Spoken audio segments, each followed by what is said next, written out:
ശരിയായത് കിട്ടും. അവിടെയാണ് വിഷയം കേട്ടോ. ശരിയായത്. ആമേൻ, സ്തോത്രം. 2 തുട്ട് വെച്ചു, എന്നാലേ ഒന്നിനോട് എന്താണ് ആ 1 രൂപ കിട്ടണമെങ്കിൽ 2 50 പൈസ വയ്ക്കണം എന്നാ നിങ്ങൾ വിചാരിച്ചോ? സ്തോത്രം. മനസ്സിൽ വിചാരിച്ചത് 1 രൂപ കൊടുക്കണമെന്നാ. പക്ഷേ ഇത് 50 പൈസ ഇട്ട് വന്നാൽ സ്തോത്രം കാര്യം നടക്കും.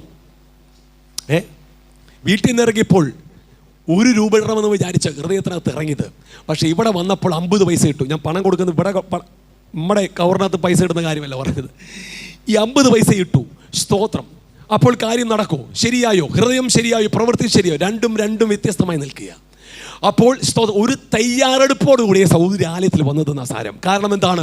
ഹൃദയത്തിനകത്ത് ഒരു തീരുമാനം ഉണ്ടായിരുന്നു.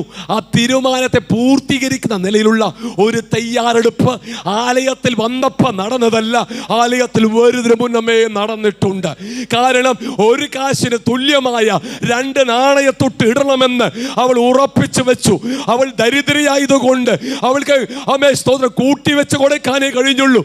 കണക്കൊന്നും തെറ്റിയില്ലെന്ന്. അവൻ ദരിദ്രമുണ്ടെങ്കിലും അവളെ കണക്ക് പഠിപ്പിക്കാൻ ആവശ്യമില്ലെന്ന്. കാരണം അവളെ ഭരിക്കുന്നത് പരിശുദ്ധാത്മാവാകയാൽ അവൻ ഈ പകൽ കണക്ക് കൂട്ടുന്നവരൊക്കെ മാറി നിൽക്കട്ടെ. പരിശുദ്ധാത്മാവ് നയിക്കുന്നവർ ദൈവസന്നിധിയിൽ കടന്നു വന്ന് ദൈവത്തിന് സ്തുതിയും സ്തോത്രം കൊടുത്തു കഴിഞ്ഞാൽ, ഗ്ലോറി ജീസസ്, നിന്നെ നോക്കിക്കൊണ്ടിരിക്കുന്ന ഒരു നാഥനുണ്ട്. ആമേൻ, സ്തോത്രം.